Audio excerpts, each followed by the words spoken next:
Ассалаумағалейкум, біртұтас қазақ елім. Мен айтайын дегенім, бүгін қуғын-сүргін құрбандарын еске алу күні екен. Соған орай мына біздің қазақ еліміздің бұрынғы СССР кезіндегі Қазақстан елді мекені Октябрь деген жер, қазіргі Нұржау ауылдық округінде округінде 8 адамды, 8 молданы Мүсіреп медресесінен бір күнде алып кетіп, қудалап атып тастаған 1937-38 жылдары. Ал бұл әрбір өзімнің әкем Алексейдің бағана архивте алынған парақша жазбаларынан 42 адам қудалаған екен осы Құрманғазы ауданынан. Денгийский район, село Ганюшкино.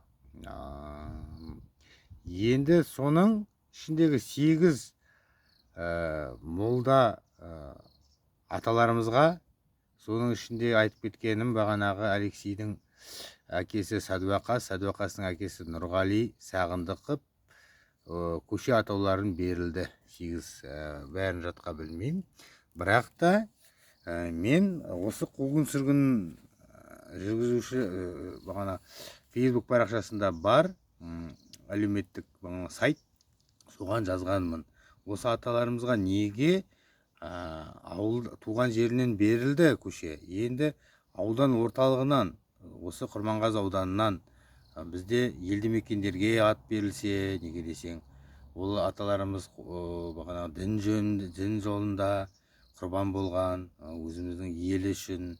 Ал енді мына Сапон дейді, бізде Кудрашов әлі ауысқан жоқ. Ауыспаса да бағанағыдай Панфилов деген мектеп бар, орысша атаулар. Және де тағы бір атау бар, ұмытып қалып отырғаным. Біздің Есенғұл Беріш әулетінен бағанағы жақында шығарғаным, мына Сәрсенбай Еңсегенов мәслихат депутаты шығарып еді ғой. Ол ағамыз шығарды кезінде. Бұл атаулар Саттар деген атамыз жайлы шығарып еді. Сол Саттар деген атамызға көше берілсе де, мектеп атағы берілсе де, Атыраудан көше әлі ұсынбаған сияқты. Мен өзімнің Ұлы Отан соғысының ардагері Үстігәлі ұлы Сүгірәлі немересі Төлеп деген атамыз бар.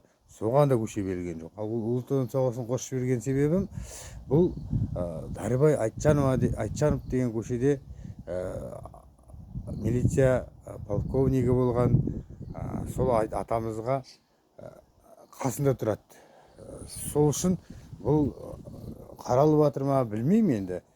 Мен осы жылда осы бейнеролигімді, үндеуімді Атырау қаласының әкімі Серік Шәпкеновке орынбасары, Шәкір Кейкінге, Қайрат Нұртаевқа орынбасары. Қайрат Нұртаев дегеніміз біздің Атырау облысы Құрманғазы ауданында болған әкім.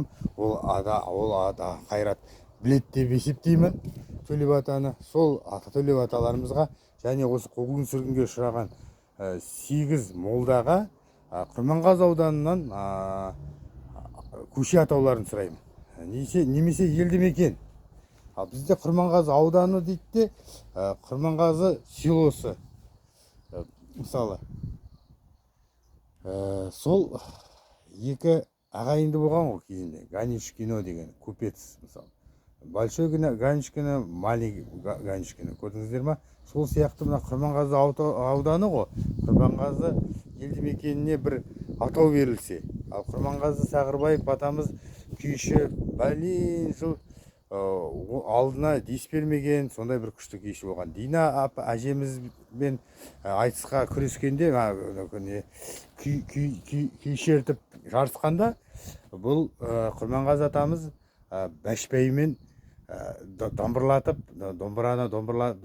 күйлерін бағанағыдай шектерін бәшбәймен айтып жеңіске жеткен. Ал әжеміз ондай бағана кимешек киіп жүрген, әуретшілерін жауып жүрген сондай ата әжелеріміз болған.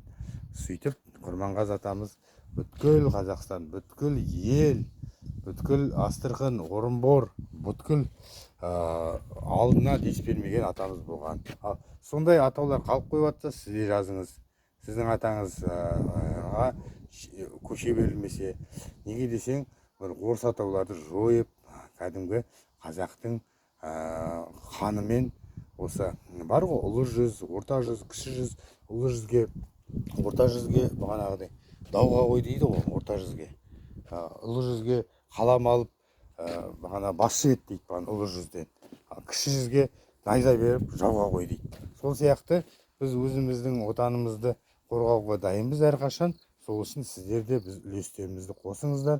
Және де осы Серік Шапкенов мырзаға, немесе Шәкір Кейке мырзаға таратып жіберулеріңізді сұраймыз. Неге десең, осы Атырау қаласының мәслихат депутаттары Нұрлыбек Таралиев, Арман Хайруллин, журналистер одағының басшысы Арман Жайық, және де менің оқырмандарым Қисмеден деген бар, бағанағы Бірлік селосынан, село округінен Аслан деген бауырым бар, және де